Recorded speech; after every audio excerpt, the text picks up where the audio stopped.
is what I want. This is what I need. Hello, everybody, and welcome back to another episode of Hot Mess Podcast. I am your host, Matilda Johnson, and today we are getting messy. It's been a minute since I think I've had a really messy episode, but today just feels like the right day to do it. Your girl has been taking notes. There are a lot of things to discuss. Many things. So basically, last week we discussed the law of attraction. Was it the real law of attraction? No. It was just what my brain thinks the law of attraction is and how you find somebody attractive and what science is behind it. And it's not actual science, it's just my version of the science. Anyway, this week we're discussing the opposite. And the opposite is repulsion. Why am I repulsed by people currently? It's a hot topic. And I've been thinking a lot about the fact my best friend Gemma always says to me, Tilly, the opposite of love isn't hate, the opposite of love is indifference. So I don't hate anyone right now. I just feel very indifferent towards them, and I'm going to tell you all about why. But before we get into that, I also think a really important topic of conversation that we need to have is about the Oscar nominations that came out today, and why there is so much going on in the news around it. So this isn't something we didn't already know about. Like, obviously, previously, it has been brought to our attention that the Oscars are very, I'd say, biased in who they nominate. The Academy is very, I want to go as far as saying a bit right-wing in terms of their typical nominees, and they don't really work in favor of people of color. However, today we are celebrating because Lily Gladstone is the first ever Native American to be nominated for acting at the Oscars. So there have been other Indigenous actors nominated in the past. However, Lily Gladstone is the first to come from the land now occupied from the United States to be up for an award. So this is a massive step in the right direction, but it also shocks me so much that it's 2024 and this is the first time we're seeing this. But it's one of those things where it's like, I'm so upset this is the first time. However, I'm so grateful that it's actually happening. But if you're up with the news currently, then you'd be very aware of just the amount of Oscar snubs there have been this year for other people who are also just as deserving of these nominations. And also, it's one of those things where it's like, you don't want to remove somebody from being a nominee in order to put somebody in.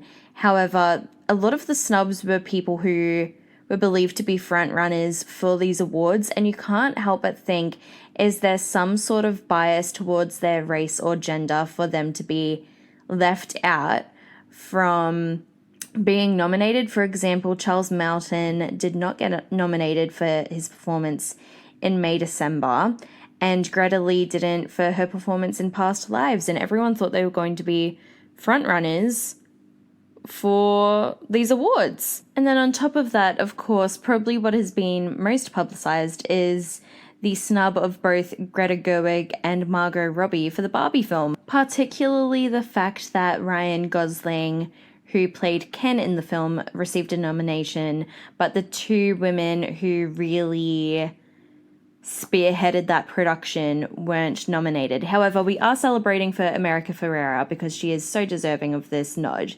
But I think both America and Ryan Gosling have come forward to say, as excited as they are to be nominated for their respective awards, it's also blatantly obvious that two women who work so hard on creating a $1 billion grossing film should have been nominated, but they weren't. Cheek Media actually put out a really good infographic that I think perfectly sums up this entire situation, saying Greta Gerwig directed a $1 billion grossing film which saw Margot Robbie and a cast of women start global conversations about the man-made systems that oppress and silence women and the impossible expectations placed on us from girlhood. So the Oscars nominated Ken. Couldn't have summed it up better. If anything, this whole situation with the Oscar nominations have just pushed the narrative of the Barbie movie even more. You know?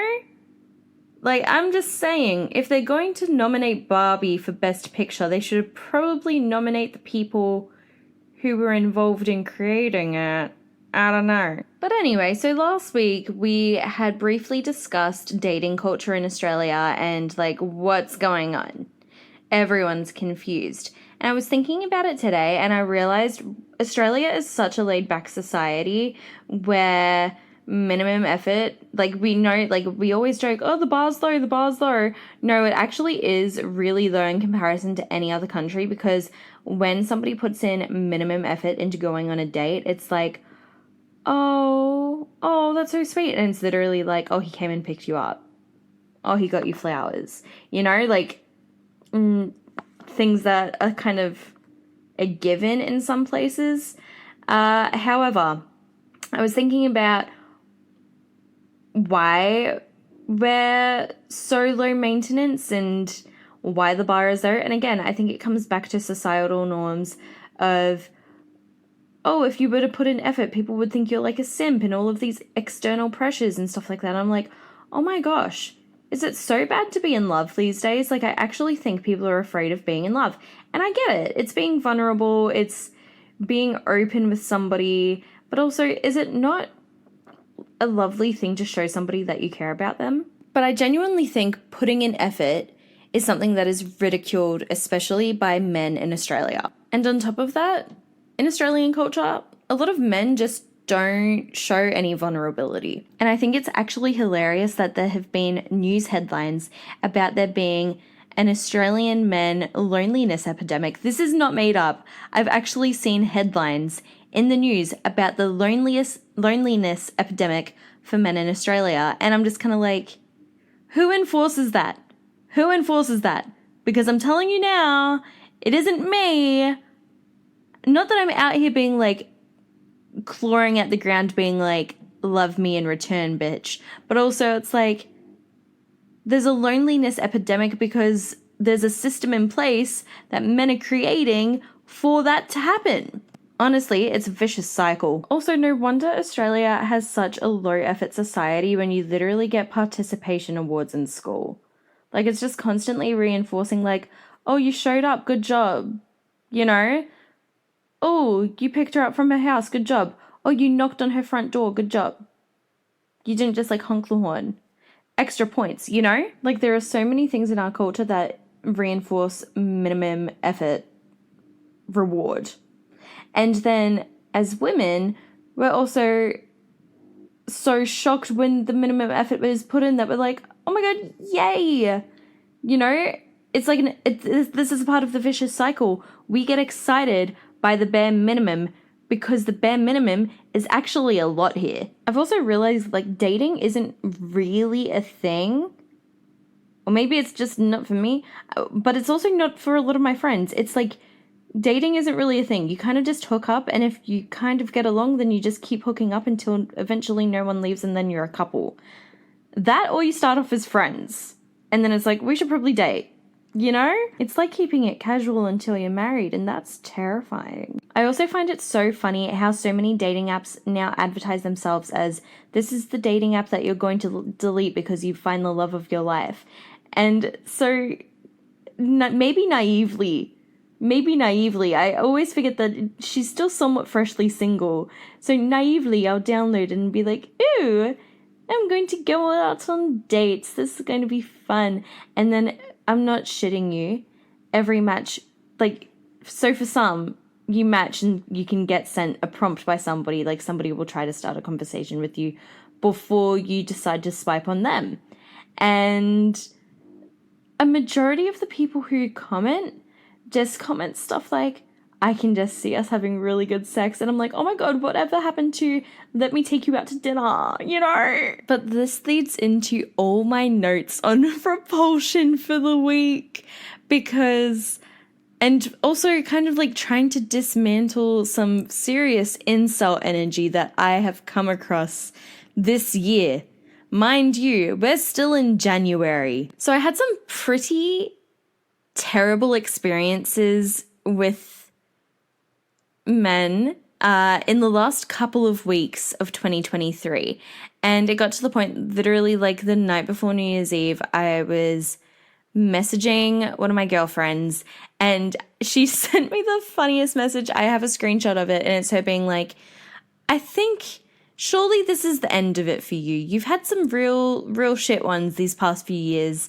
So hopefully like it's going to be a new year. Everything's going to get better from here, right? Right?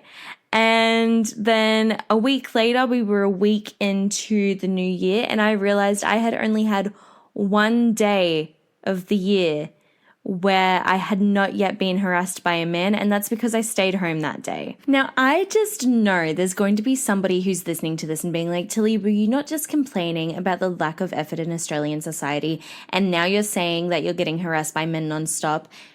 Yeah, I am saying that. And the two are the complete opposite to me. When I say put in effort, I mean do nice things. I don't mean harass me on the street to the point where I'm like going to call the police, you know? Like, I'm like, when did society get so backwards that I actually have to explain that to people? So I was telling a guy friend who now I'm not really sure if he's a guy friend about some of the situations I had recently. And he said to me, isn't that just pretty privilege though? Like, I'm sorry, getting sexually harassed is pretty privilege? No. It's not. Like, it's actually at the point where it's like, how is this real?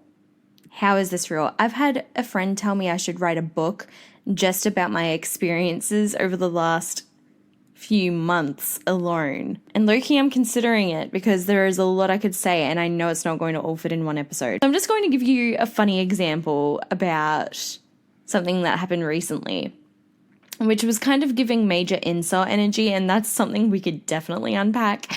But I just think it was really funny that the day before New Year's Eve, one of my girlfriends, Libby, had sent me that message to say, surely this is the last of it. Surely it can't get worse from here. And I wouldn't say this is the worst thing that happened. It was just kind of like, what a great way to start the year. Lol, how funny is that? Funny, gross. So it was New Year's Day. I had done my tradition of going to get Mexican food and go out into the sun to photosynthesize. Not that I'd had a big night out the night before, but, you know, it's just a rite of passage. So I went to my local park, and just so people are fully aware of the extent of this not being pretty privileged, because I don't want to have to explain it again, I was wearing a t-shirt that I usually sleep in, bike shorts that were stained because I had dropped some of my Mexican food on it, a pair of slides that I do not usually wear outside of my house, and my hair was just in a messy bun. I was not dressed to impress, and I looked terrible. So I brought my tote bag, I put in a towel, I put in my book, headphones, sunglasses, hoping nobody I knew was going to see me because I looked a fucking mess. So I went to the park, put out my towel, lay down in the grass, started reading my book. And I was there for a few hours, just really enjoying my day.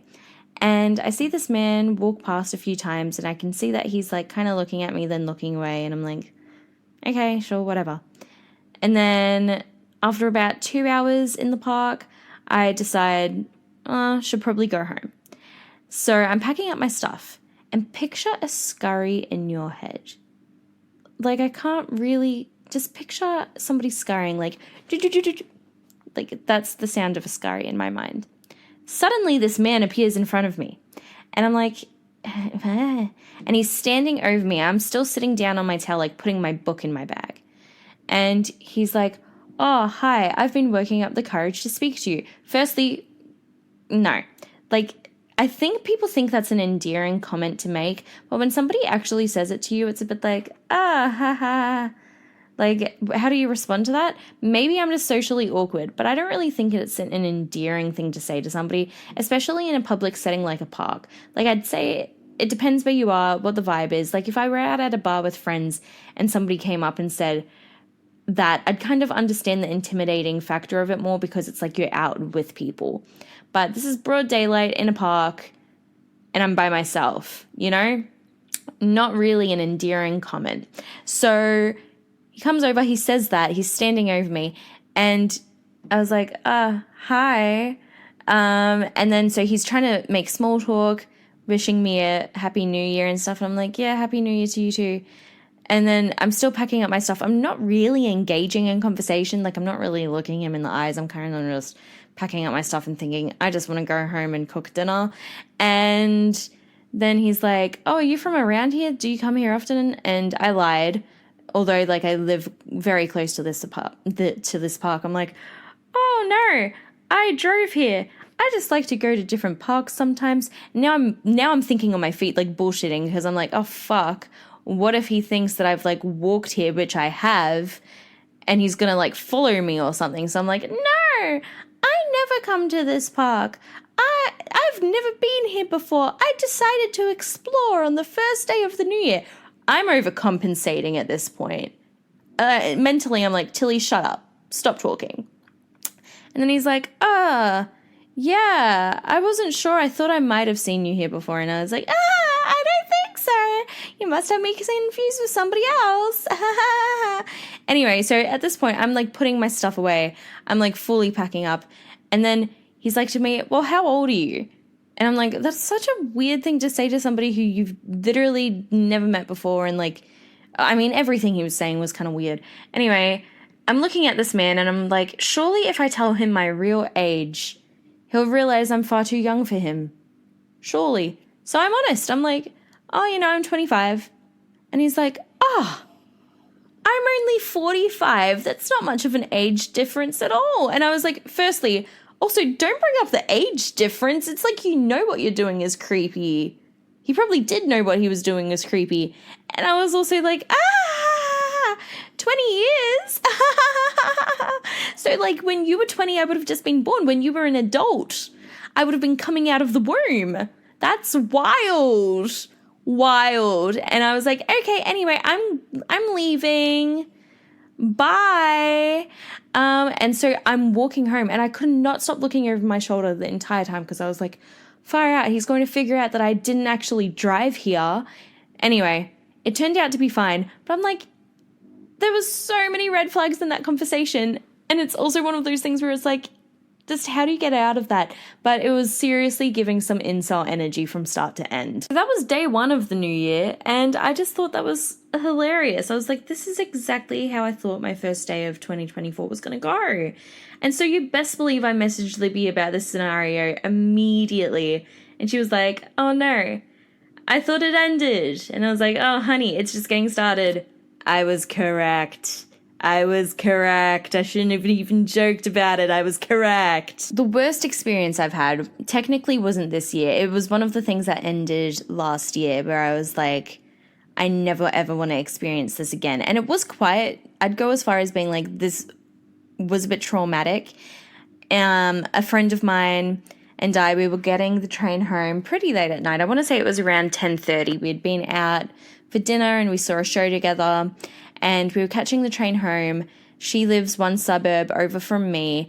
And we got on the train and there were 4 guys who had probably had a few drinks. Well, it seemed that they had. And they were sitting a few chairs away from us.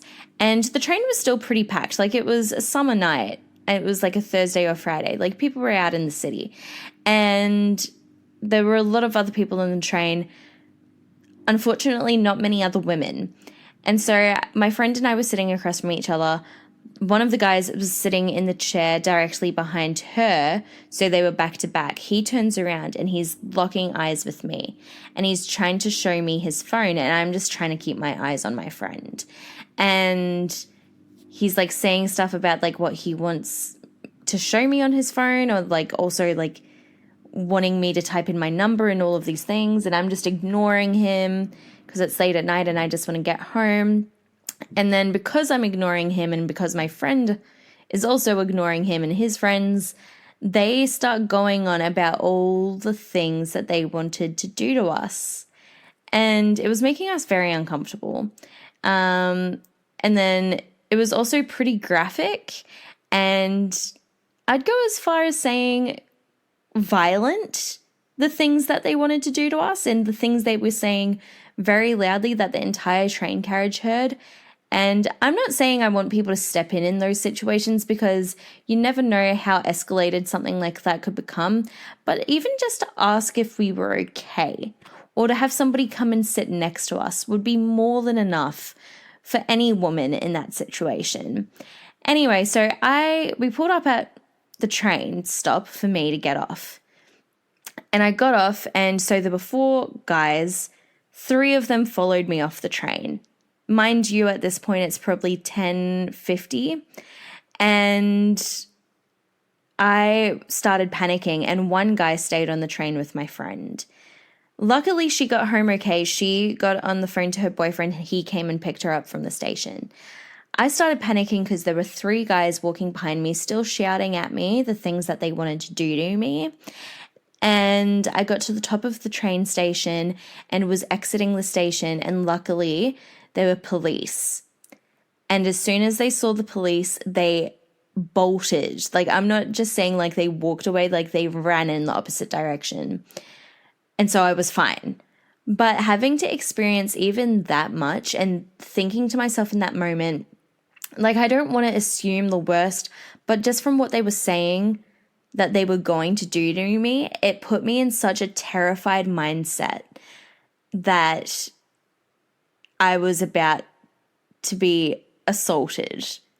And it was really awful. And I don't want anybody to experience that ever. And unfortunately, there's so many people who have experienced that. But I genuinely, it was one of those moments where I was like, I mentally for a moment was like, this is the night that something really terrible could happen to me.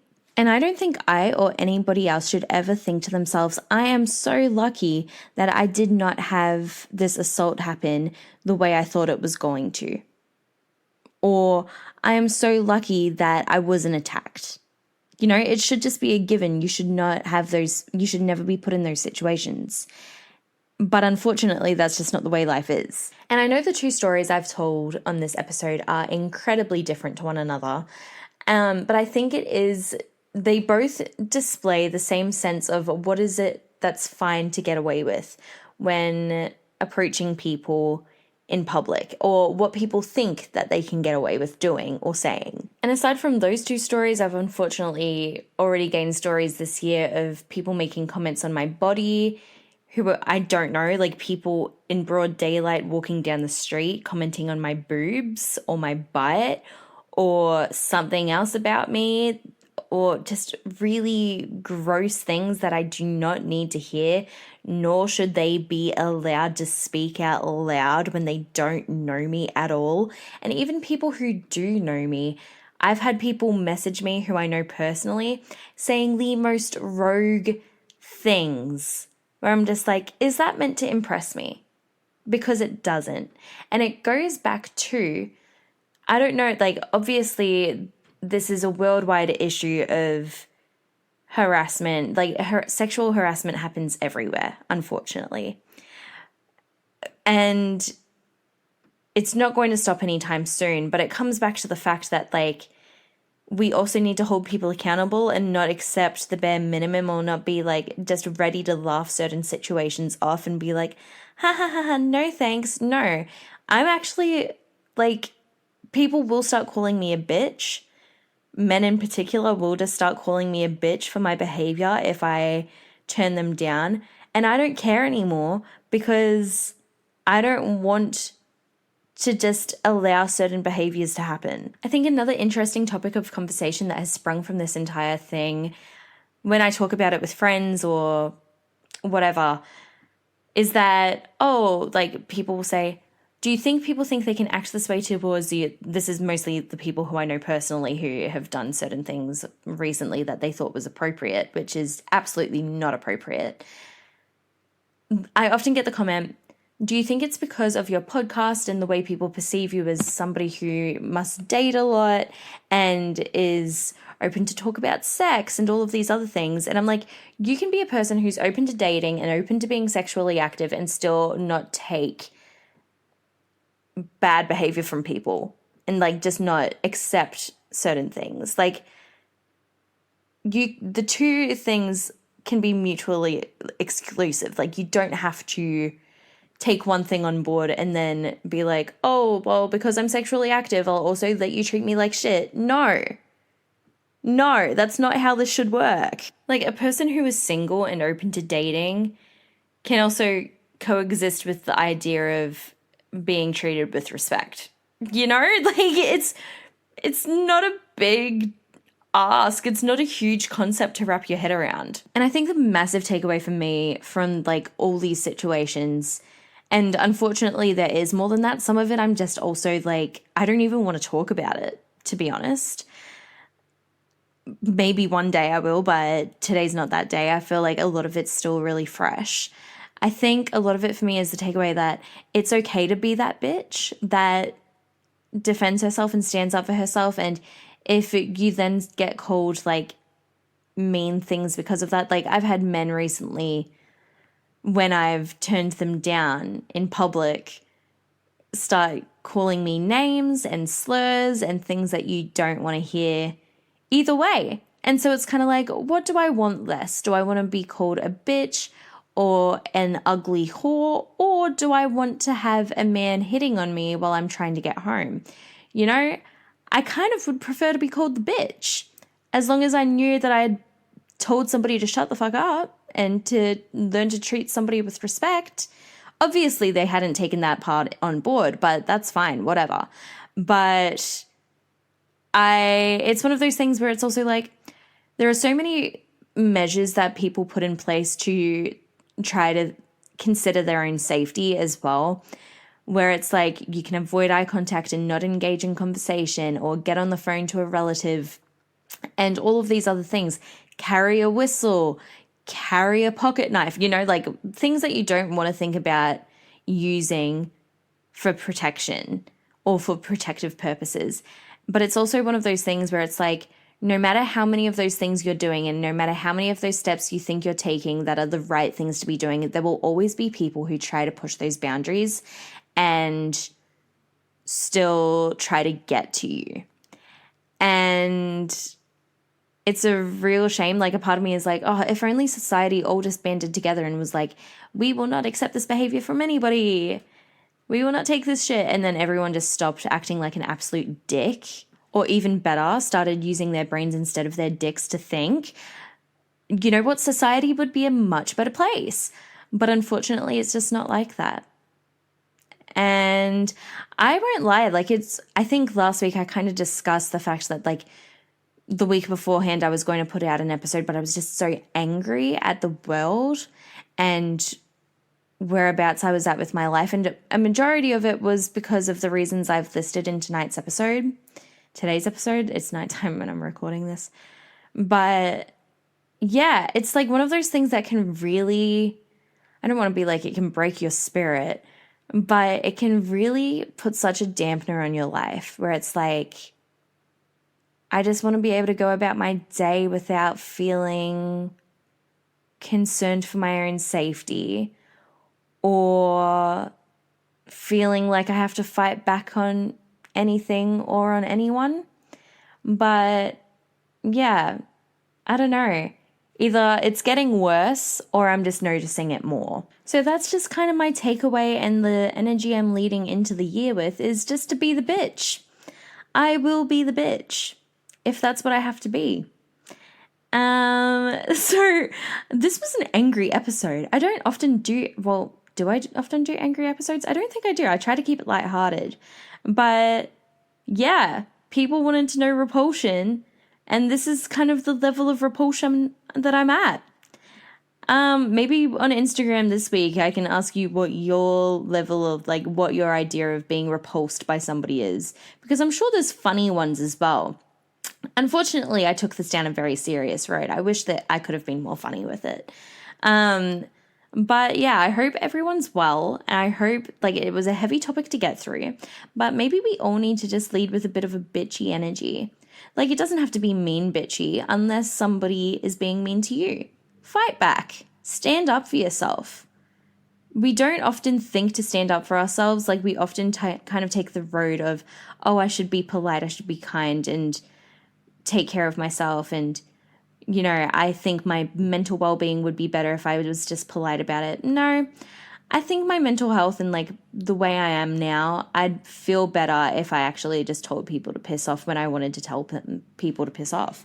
So that's what I'm going to do now. And I look forward to it. I put that into practice today, actually. I won't lie to you guys. I did tell somebody where to shove their words, and it was really satisfying, you know? So put those actions into practice. This was therapeutic. But anyway, I hope you guys are okay. I really just dumped a whole lot of stuff on you guys. So anyway, next week's definitely going to be more lighthearted because we're getting back into having people on the pod. So we won't be crying and getting upset. I mean, we could be crying, hopefully not getting upset though. But I hope you all have a really lovely, messy week that's not too intense. And I hope you don't have to tell anybody to piss off. I hope you have a very good week. Anyway, you know where to find us at hotmess_podcast on Instagram and on TikTok. I love you all very much. And let's lead into this week with bitchy, fun, messy energy. Love you all. Bye.